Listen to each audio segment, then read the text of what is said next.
I'd only been teaching a few years when I started thinking, we have to do something different here. We just have to. These kids need something that we're not giving them. It was so non-traditional, the idea that a 13-year-old would go away to school. It's not your basic school. It's completely different than everything else. My dream has always been to help kids that the world has given up on. Someone a while ago told me that if your dreams don't scare you, they're not big enough. My dream is to go to the Olympics and do show jumping for Team USA. The first time I met Nick was when he came to visit to come to school here. And he had no interest in coming. He was angry that he had to come visit, angry that his life was the way it was. He was one big ball of anger. I was born in 1999. 2 years later, my mother died of cancer, and that was rough, and it continued to get rough. And then my father got remarried, and that change was hard. We accepted him to come to school here, and his dad and stepmom dropped him off at school one afternoon, and I was standing at the window watching, and his parents drove off, and he just stood there like I have no idea what to do next. He'd been here about 3 months and got a call from his mom saying that his dad had passed away. I didn't think that would have happened at all, but she comforted me and helped me through it, and I'm really glad she was there, and I'm really glad all the staff members were there, because it would have been a lot harder.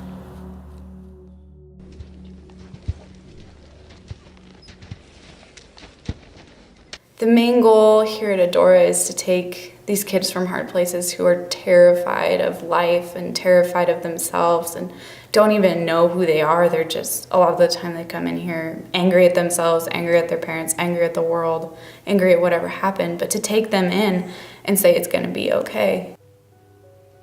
We used all the sort of traditional routes of therapy, trying to figure out how to help Donovan control his behavior.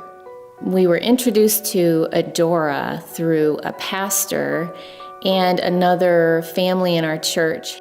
They were very key to our understanding what the school was, and kind of the first supportive voice that said, you know, it seems really extreme sending your kiddo away to get help, but it's okay. We have coined the term trauma healing-based learning.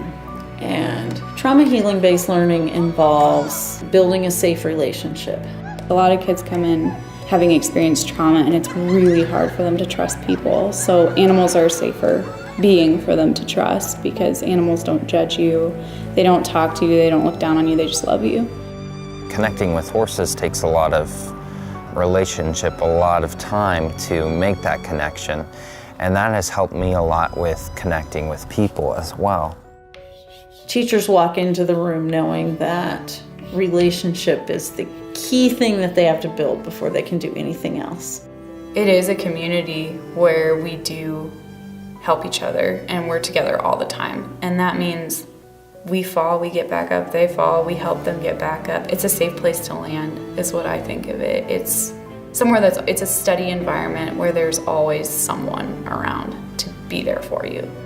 The goal for everyone here is just connection, connecting with everybody. That's something a lot of people don't do. Like, they see a problem and they try to fix it. But here at Adora, people see a problem and then they connect with you, which is something a lot of people don't do. We also know that kids from hard places need some control over their learning. In each thing that we do, we think, okay, how can we allow the child to have appropriate control over what they are learning? And we look for ways for them to grab on and take some responsibility for what they're going to learn and then run with it a little bit. We do a different style of teaching because traditional classrooms, sitting in a lecture, hasn't worked for these kids. So we get them involved physically, doing things, learning things. They get out in the world and do things rather than just sitting and hearing about them. One of the things they say here is fair doesn't mean the same. Fair means every child gets what they need.